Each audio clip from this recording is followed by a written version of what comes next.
Dulu di negeri Persia, ada seorang raja bernama Sinbad.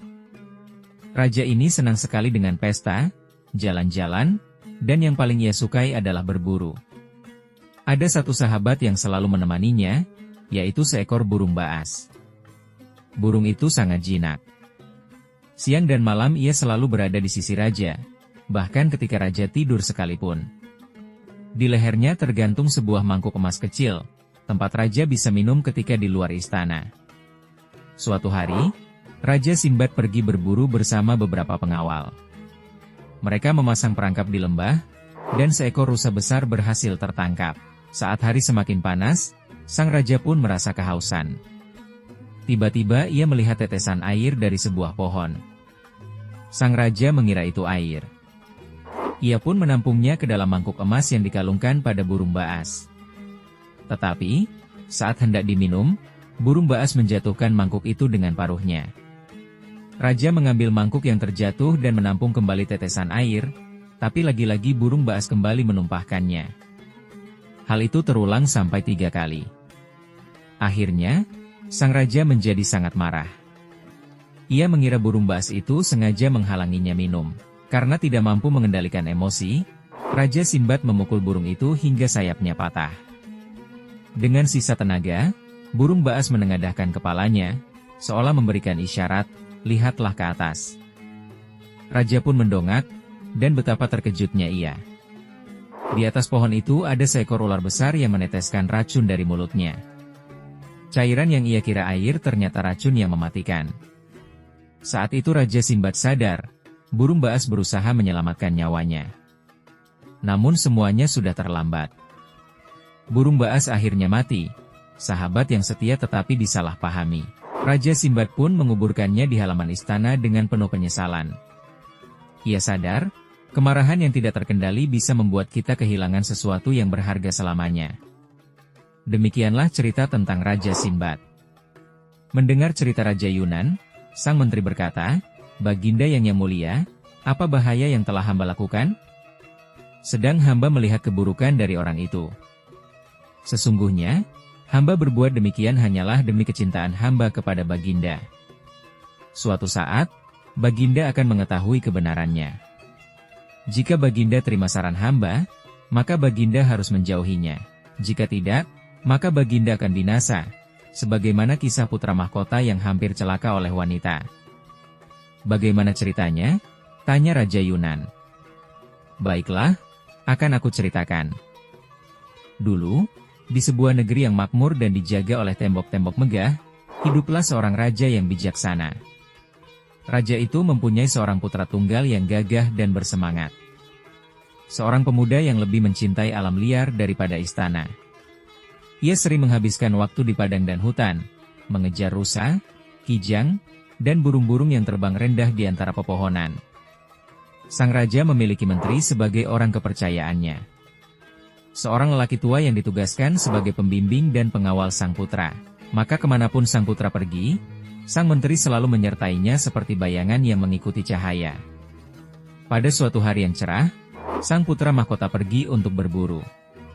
Udara pagi masih lembab, kabut tipis bergelayut di antara pepohonan, dan suara burung bersahut-sahutan. Mereka pun berangkat, menembus rimba dengan kuda yang berlari cepat. Tiba-tiba, dari balik semak, tampak seekor binatang besar dengan bulu kusam dan mata menyala. Pemuda itu, dengan keberanian yang terkadang melampaui kebijaksanaan, memacu kudanya mendekati makhluk itu hingga akhirnya ia masuk ke balik pepohonan yang lebat. Sang menteri tertinggal jauh di belakangnya. Namun ketika berusaha mengejarnya, hewan itu tiba-tiba menghilang. Hutan menjadi sunyi, hanya terdengar desir angin yang menggoyangkan daun-daun. Sang putra mahkota mulai merasa bingung dan kehilangan arah. Ia tidak tahu jalan kembali, sementara matahari kian condong ke barat. Di tengah kebingungan itu, tampaklah seorang wanita berdiri di tepi jalan setapak. Pakaiannya indah namun kusut, wajahnya cantik namun tampak diliputi kesedihan.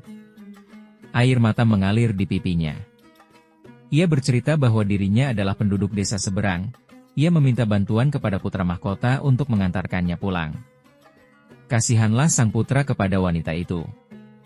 Ia menuntunnya naik ke kudanya dan mengantarkannya pulang.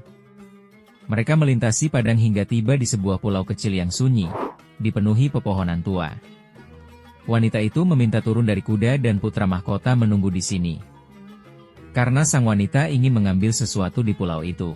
Namun rasa penasaran membuat putra mahkota mengikuti diam-diam ketika wanita itu berjalan menjauh. Di antara kabut senja, sang putra mendengar suara aneh. Wanita itu berbicara kepada makhluk-makhluk yang tak terlihat. Dengan suara dingin, ia berkata bahwa ia membawa anak manusia untuk dijadikan santapan malam bagi anak-anaknya. Maka, terbukalah tabir bahwa wanita itu bukan manusia, melainkan makhluk halus yang menyamar. Akibat ketakutan, putra mahkota menginjak ranting pohon yang menyebabkan bunyi dan wanita pun mendekat ke arah sumber suara. Akhirnya, ketahuanlah sang putra mahkota sedang mengintai wanita dan anak-anaknya. Seketika, wanita itu langsung berubah ke wujud aslinya. Dengan hati bergetar, sang putra mahkota menengadahkan wajahnya ke langit dan berdoa dengan sepenuh jiwa. Ia memohon agar diselamatkan dari bahaya yang tak terlihat, dari musuh yang tersembunyi, dari makhluk yang menipu dalam rupa yang indah. Ketika doa itu terucap, gadis itu tiba-tiba memudar bagai kabut tersapu angin. Dengan langkah berat, sang putra menuntun kudanya hingga akhirnya ia menemukan jalan pulang. Ketika tiba di istana, ia menceritakan peristiwa yang dialaminya, dari hutan yang menyesatkan, wanita yang menipu, hingga doa yang menyelamatkan. Dan sejak hari itu, sang putra mahkota tak lagi memandang hutan sebagai tempat petualangan semata. Ia belajar bahwa di balik keindahan yang menawan, kadang tersembunyi bahaya yang hanya bisa ditangkis oleh keteguhan hati dan keikhlasan berdoa. Begitulah kisah sang putra mahkota yang hampir celaka karena wanita. Raja Yunan mulai bimbang. Ia mengangguk pelan dan menjawab, cerita dan nasihatmu ada benarnya juga. Maka sang menteri mengatakan, panggillah dia, dan bunuhlah sebelum ia membunuh Baginda Raja. Dan seperti itulah prasangka mulai menumbuhkan bayang-bayang kelam. Raja Yunan menuruti bisikan itu. Ia mengutus pengawal untuk menjemput Rauyan Al-Hakim ke istana. Rauyan datang dengan wajah cerah dan bersemangat. Tetapi begitu masuk aula kerajaan, suasana terasa dingin dan tegang. Apakah engkau tahu mengapa aku memanggilmu? Tanya sang raja. Rauyan menjawab tenang, tidak ada yang mengetahui perkara gaib kecuali Tuhan yang Maha Tinggi. Aku memanggilmu untuk membunuhmu. Jawab sang raja. Rauyan terperanjat. Baginda, mengapa? Apa kesalahanku? Raja menjawab, ada yang mengatakan engkau mata-mata. Maka aku akan membunuhmu sebelum engkau membunuhku. Dengan suara lirih namun tegas, Rauyan memohon, ampunilah aku, Baginda. Jika Baginda membiarkan hamba hidup, niscaya Allah akan memperpanjang usia dan kekuasaan Baginda. Tapi hati sang raja telah tertutup oleh bisikan sang menteri.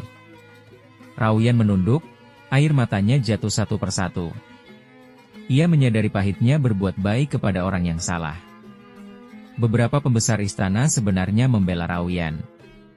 Mereka tahu, dialah orang yang menyembuhkan raja saat semua tabib tak mampu menyembuhkan penyakit raja. Tapi sang raja menolak mendengar. Jika ia mampu menyembuhkanku tanpa minum obat, ia juga bisa membunuhku dengan cara yang sama. Aku tak akan merasa aman bila ia hidup. Akhirnya Rauyan berkata, jika memang Baginda hendak membunuhku, izinkan aku pulang sebentar. Aku ingin berwasiat pada keluargaku dan membawa sebuah kitab istimewa sebagai hadiah terakhir untuk Baginda. Sang raja diam sejenak, dan akhirnya menyetujui permintaan Rauyan. Keesokan harinya, Rauyan datang membawa sebuah kitab kuno. Baginda, ujarnya tenang, jika kepala hamba telah dipenggal, letakkanlah di atas piring. Setelah itu, bukalah kitab ini dan baca 3 baris sampai halaman ketiga. Maka kepala hamba akan berbicara menjawab segala pertanyaan Baginda. Raja Yunan begitu takjub dan tak berpikir panjang.